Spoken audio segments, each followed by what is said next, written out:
listen up, y'all. It's the queen of automation, Megan Donnelly, here to give you inspiration. Founders and business owners gather round. I'ma show you how to build systems that'll astound. Streamline your processes, no need for complications. Hey everybody, welcome back to the Queen of Automation podcast, where we talk about why technology is only good when it works and how I can help you make it work. I am super excited to be here with my friend Mitchell Underwood. He is also a Brand Belt member. And as you can tell, I talk to a lot of Brand Belt members in the community because they are expert entrepreneurs in their niche or their industry, and Mitchell is one of those guys. So we're going to talk about the lovely, boring topic of health insurance, because nobody likes to talk about health insurance. Nobody really ever wants to talk about it. But I'll tell you, I had such a great experience with you, Mitchell, and the way that you handle health insurance. And so he's a health insurance consultant, right? Did I say that right? Right, correct. And so he doesn't represent any one company or anything like that, but he does help solopreneurs or like contractors, self-employed people like myself and like my team members, because they're contractors, find health insurance that's affordable and not gonna like totally ridiculously rape us of money. Anyway, so I had a really great conversation with him when he first joined Brand Belt. So I will let him introduce himself, and then we will kind of jump in and talk about why I wanted to talk to you and like in the health insurance stuff and how you're using it in what I feel is a completely different way than I see most other people that are similar, like that have similar jobs, right? So go ahead and Absolutely. tell everybody where you're coming in, where you're tuning in from, and tell Sure. us about yourself. Well, thanks, Megan. I really appreciate that warm introduction. But yeah, I'm based here in the Houston, Texas area, from Kentucky originally, but down here in Houston now, where I've built my brand. It's called the Health Advocate, Health Insurance Consulting Services. And yeah, I mean, I'm pretty much out here trying to do things differently the best I can. So, like in your experience, Megan, I know you received a lot of phone calls, a lot of texts, and I think that's most people's experience with health insurance. I've really kind of gone about things from the perspective of building a personal brand where I'm inviting people to talk to me, versus me doing a lot of pitch slapping and mass outreach and stuff like that. So from my perspective, I'm out there mainly trying to serve. My niche market is primarily, like you said, self-employed individuals, entrepreneurs, solopreneurs, whatever you want to call them, folks that are not able to find good health insurance outside of working for like a large employer. Because that's one of the biggest struggles I think people in those fields have, is trying to find something that's actually decent and affordable. So my strategy in that is to make the best of it. Some solutions are better than others for some folks. It all depends on someone's specific situation. But I'm definitely trying to bring much more of a consultative angle versus, again, kind of a pitch slap. Hey, you should sell. You should buy this product because this is the product I work with. No, it's really about the individual specific needs and what is actually going to be best for them and work for their budget. So yeah, that's kind of really what my brand's built on. It's why I called it the Health Advocate, right? Because I'm looking to be your advocate. I'm not, it's not just health insurance, it's the Health Advocate. So I'm out here trying to look out for you and make the best of what is, typically a really confusing, annoying problem that you have. It's normally so, not only is it confusing, but it's awful. Like it's kind of to your point. And this is, there's a lot of, unfortunately, there's good and bad in every industry, right? And the health insurance industry for like private health insurance has become so all about money and commissions and stuff like that. And it's less about the families and the people who need the insurance. And that was what makes you different, because you're actually looking at the individual and the person and like what, one of the first things you asked me, I'm like, well, how many kids do you have? And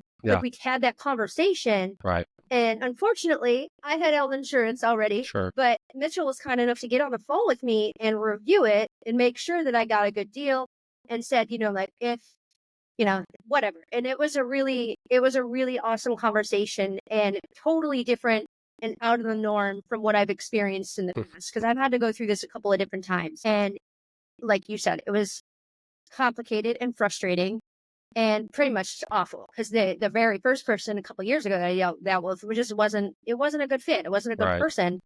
And you could tell that they were just out for the money, right? So it's really frustrating when you're dealing with something like that, because this is about your lifestyle. So this is a Yeah. perfect segue into the one question I do Hmm. always talk to my podcast guests about Hmm. is like work-life balance, right? Like I Right. don't believe in work-life balance. I believe Yeah. it's all one thing, right? Like Right. we should be building the lifestyle that we love, not Right. necessarily a career or a business. Build a lifestyle that you Right. enjoy, right? Exactly. And this kind of fits right into that, right? Health insurance is something everybody needs, and it's so outrageously expensive. So I would love to get your take on this. And because Yeah. I think it's, like I said, I just think it's really cool how you handle the health insurance world. Right. Absolutely. No, I agree with you. I feel pretty much the same way. I think it's more of a work-life harmony, because that's, you Yep. can't really have quote unquote Integration. Yeah. balance. Yeah. You got to integrate these things. You got to build a life that works for you and that you're doing something that is fulfilling for you and actually serves a real purpose. I think that's really the main goal. Work of any type, or regardless of how passionate you're about it, it can be stressful at times. There's no way around that. But, if you're doing something that you love and you believe in and you feel good about what you're doing, the role that you're serving, then, that's completely different than working a job that you hate. You know what I mean? So, for me, I definitely do use that in kind of my business practices in the sense that, I want people to feel like they're being taken care of, first and foremost. Exactly. They may not like every single thing, right? I mean, obviously, when it comes to health insurance, I mean, there's always some type of trade-off. Nothing is going to be perfect. Nothing's going to be exactly the way you want. I can't, I'm not a magician in that regard. But what I do want to do and kind of impress upon, my clients and, anyone I'm talking to about it is that, one way or another, we're going to figure this thing out. I'm going to make sure that you're taken care of and that you have a good understanding of your plan, and also that you're not worried. You're not worried all the time, and you feel that, if you have questions down the road, it's not just a one and done thing. Like if I work with you, I don't lose your phone number and you try to call me later. Mitch has disappeared now. He sold me a policy, so hey, no, I mean, it's an ongoing relationship. Like, and that's really the point of it all, is I want to focus on building relationships and Yeah. really offering continuous help as much as I can. And so that's where I definitely try to separate myself, and why I feel very passionate about what I do, is because I do think I'm helping people and giving them a sense of comfort that they don't typically get in this process. I totally agree. And one of the things that you just said that stood out to me was worried, right? Mhm. I have 3 teenage boys. You guys have all heard me talk about it. My daughter's 26, so, sorry, Right. girl, you're on your own. Yeah. But I have 3 teenage boys, and I'll be damned if I'm going to go back to corporate America just because I need good Right. insurance, right? And so Right. that was kind of the issue. And I was worried. I was terrified. Yeah. What if something happens to one of them, Right. how are we going Yeah. to pay for it? 'Cause it's all going to be out of pocket. And, Right. and we had the conversation about the what are they called? The Health shared health health, shares. Yes. health Health shares. sharing or Correct. whatever. Right. We had that conversation. And Yeah. I mean, I looked at those because I was like, well, that's Yeah. better than not having anything, Yeah. but it's still not going to help me. Like if something major happens. So that was my Yeah. real turning point was, okay, I just had to sit down and do it, right? Right. And I was terrified. I was terrified to put my phone number into anything to do with it, because I knew that was going to start Right. the onslaught of like Right. calls and emails and text messages and like everything.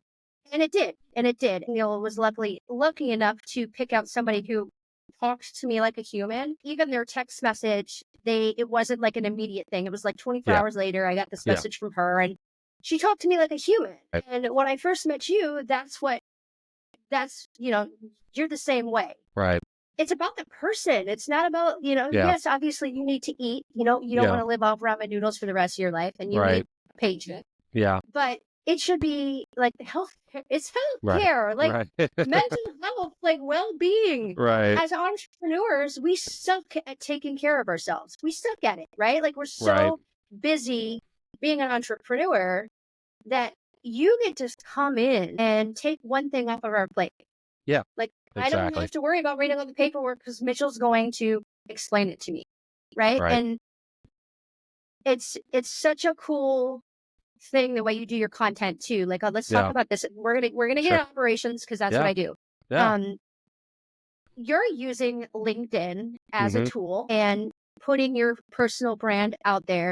And Right. I would love to just hear about kind of your operations, right? Like you're a one-man Right. show, but I would love to hear about how you're using all of these different things as tools to build Yeah. your business, and like where are you keeping stuff, and just talk about it operationally from like the behind the scenes, because I know for a Yeah. fact you are DMing and talking to Yeah. way more people than I am, right? Because I'm like, I don't need 500,000 followers. Like that would be insane and I would drown. So I would just love to share with the audience like your process and how you're handling that as like a individual kind of consultant.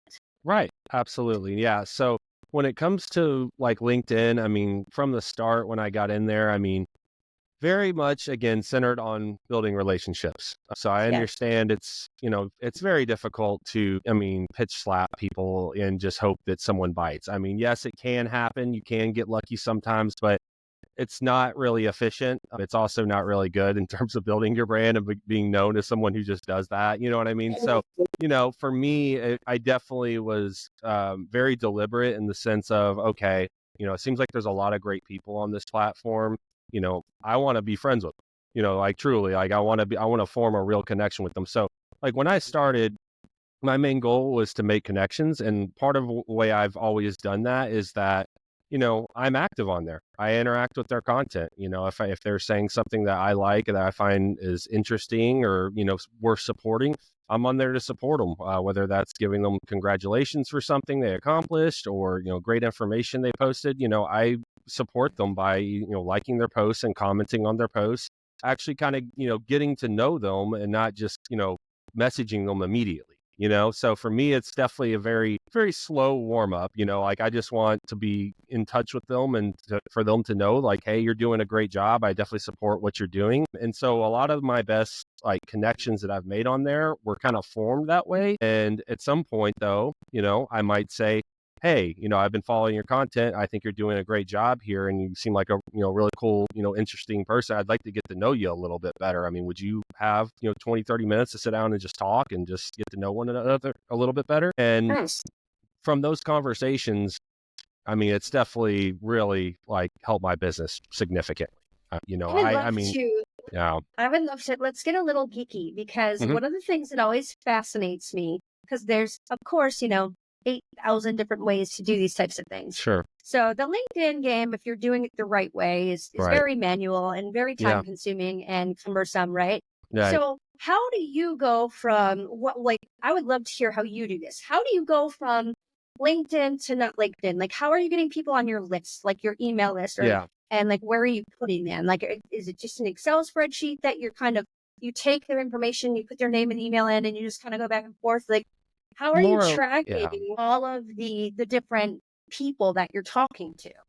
Yeah, that's I'm not gonna lie, that sometimes can be tough and I'm not always the most efficient at that, but no, you're not wrong. So I mean, I sometimes will have like a folder or like a spreadsheet like you mentioned where, I put some people's names down, whether that's to follow up with them at a later time. Obviously we have, calendar notifications, things like that. So sometimes it might Right. even just be a calendar notification like, hey, let's talk to this person in July, because they mentioned that maybe they want to talk later about this.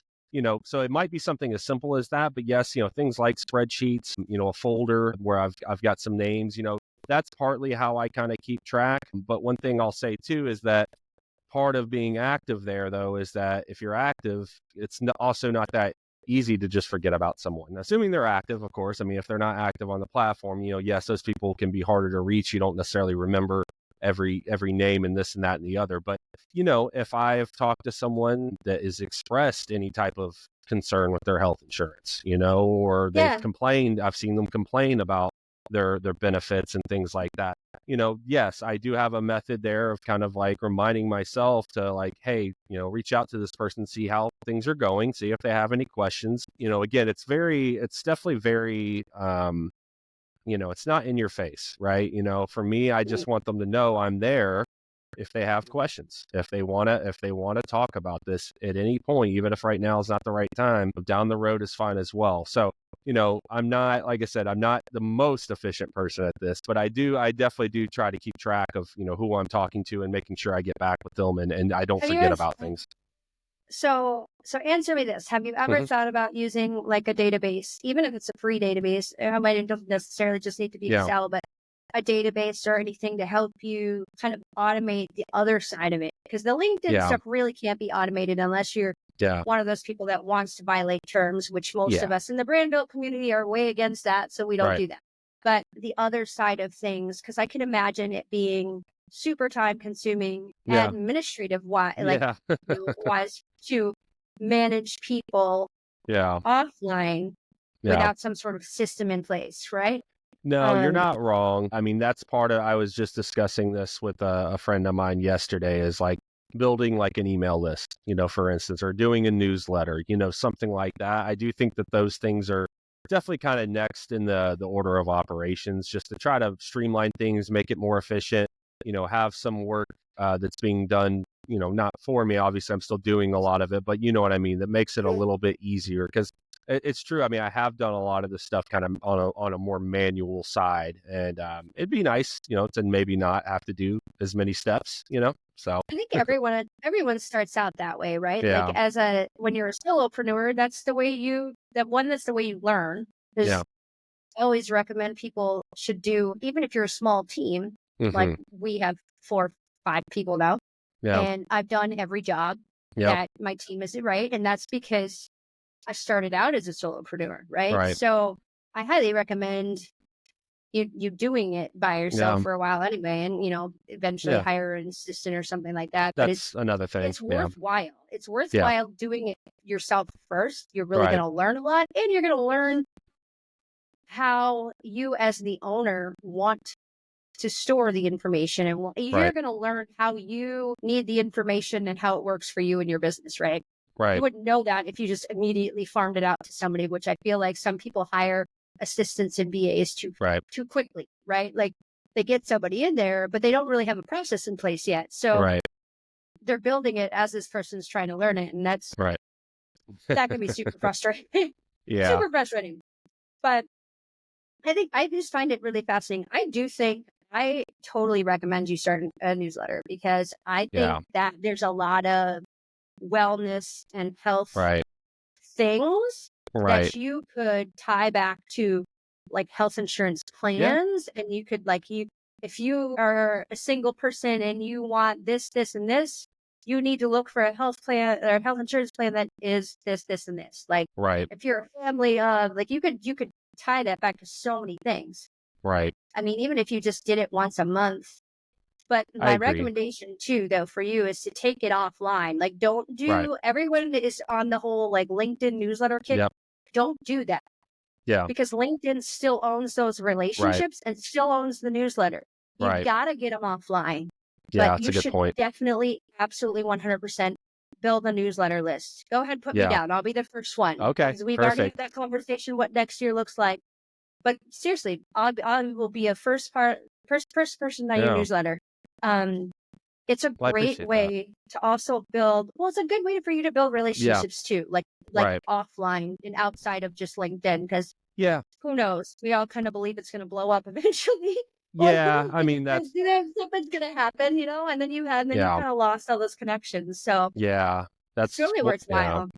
Absolutely. No, I was just going to add that that's all what I was discussing with my friend yesterday, is just like, I know I've heard horror stories of people's accounts being removed, or at least going inactive, not being able to get Yeah. access to it for, X amount of time. I mean, it's a platform at the end of the day. And I mean, you never know, I mean, you don't ever really know what the future holds. So, I mean, being able to have access to these folks outside of LinkedIn would actually be very helpful in the event of something like that happening. And then, if not, then it's just double interaction, right? You get Yeah. another way of still being in front of them, and them, remembering that you exist, and that, Yeah, you're there to help, absolutely. and that you can help. So, I mean, because you never know, because it's, any type of sales industry, a lot of times it's timing, it's Yeah. timing, and you want to be the person that they first think of when they need your help, you know? Yeah, because there's pretty much like, and correct me if I'm wrong, Mhm. open enrollment happens every year, right? This Right. is this is one of the things where I feel like the Mhm. health insurance niche as a whole, the industry as a Mhm. whole, is just horrible. Horrible. Yeah. because you've got open enrollment. I get the concept behind why they do it this way, but Right. at least I think I do. Yeah. In the fall, right? Like it's usually Sure. August to whatever, Right. something like Yeah. It's that. like And November then through January. Yeah.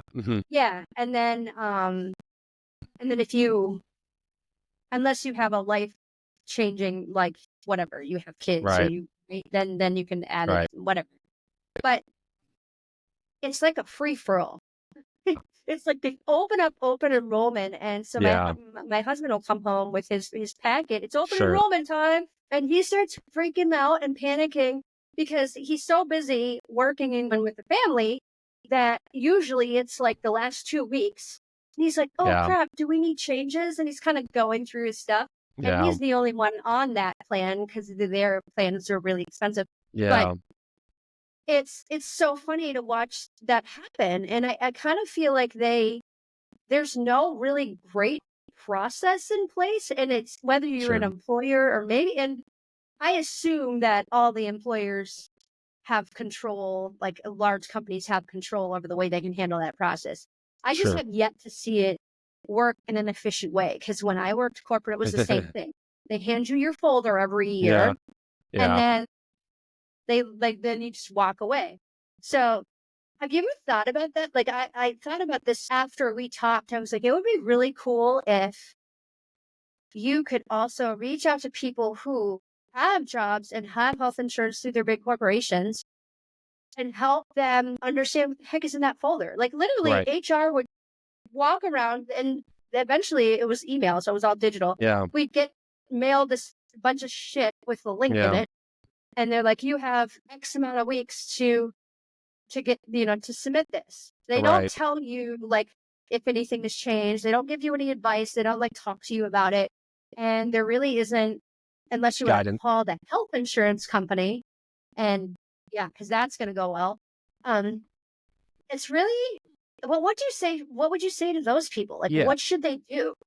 That, I mean, what you're describing, it is a service I have provided for people. Not as often, obviously, like I said, I'm mostly serving kind of a self-employed niche, but, I've had people referred to me or people that reached out to me that they just wanted some guidance on what they should do with their work insurance options. Right. And, for something like that, that's something where I can charge like a flat fee, just to kind of like look at their plan options, give them some guidance. Cause, obviously I'm not writing a policy for them. I'm just basically helping them decide between like employer-based options.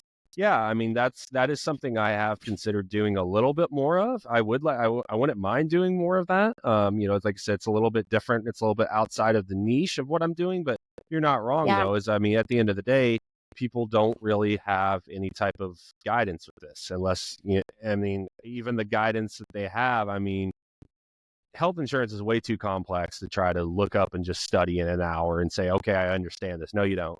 I'm telling you, there's Or so many. even, Yeah, yeah, like yeah, even a there's, yeah, glossary of terms. Like sure. that was the hardest part for me. Like Yeah, the the woman I worked with, like I said, she's very much like you in the fact that she talked to me like a human. right. But I probably this poor woman, I kept her on the phone for probably like an hour and a half because I'm signing something for Yeah, myself and my kids, and there's a whole bunch of medical jargon and all this yeah, crap that's in there that yeah, makes no sense to me. And so like she was nice enough to go yeah, through like each line yeah, item, because I'm like, I have no idea what this means. Am I gonna have to pay, like, do I pay for this, or like, and they like to be sneaky about how they put in like the language, about like when the payment yeah, happens or when the sure, copay or if there's a copay, and they kind of sure. like sneak in the fine print. So I appreciate what you do like tremendously. It's Until I met you, I had no idea that this type of consulting existed in the way that you're doing it, like as an advocate and for the person, because normally it's been the horrible experience, like of the pitch side of Yeah, things. I mean, oftentimes, I mean, that is the case. I mean, I obviously would like to think that the majority of folks are doing it the right way to some degree, but I mean, I've heard plenty of bad stories. I've heard about plenty of folks out there not doing it the right way that lie, they lie their ass off, they just do Yes, whatever, right. you know? Yeah, and that's why you're successful, right? Like that's why Right. you're able to do what you do and make the connections that you make, because we're also used to being the other way, Yeah. that you're a disruptor now, right? Like you're Yeah. disrupting the market for sure. Sure. Yeah. Just by talking to a human as a human. Right. Like it's crazy. Like it's not that hard. Just talk Yeah. to me like a person and, Yeah. explain the medical jargon and we'd be Yeah. fine. Yeah. And so, man, well, this has been a super fantastic Mhm. conversation. We are at time. Yeah. But I want you to tell everybody where they can find you, obviously on LinkedIn, if you want to like put it, Yes. we will put it in the show notes for sure Okay. down below so people have a link to click. Is there anything else that you want to throw out at everybody? Well, website is in progress right now. So website coming soon. So that is something that will be available soon, where you can also book with me and, look at testimonials, things like that.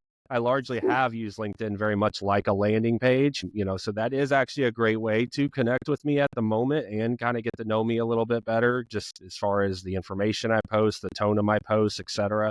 And it's the That health advocate, right? the So health advocate. Yes. linkedin.com/in/the health Yes. advocate. The So if health you're looking for his advocate. name, Yeah. he will come up under his name if you search for him, but the health advocate's the actual page. So Yes. very cool. Correct. Yeah. Yeah, we'll drop that in the link below too. So Appreciate everybody, it. I encourage you to go and follow his content. If you don't have insurance, please talk to Mitchell, because it is a nightmare trying to figure it out on your own. Let him help you. And it's not a bad thing if you need to ask for help. Just let him help you. And it's one more thing that you don't have to worry about, all of you solopreneurs out there. Anyway, so as a reminder, technology is only good when it works, and we will see you guys next week. Thanks everybody, and thank you, Mitchell. Thank you, Megan.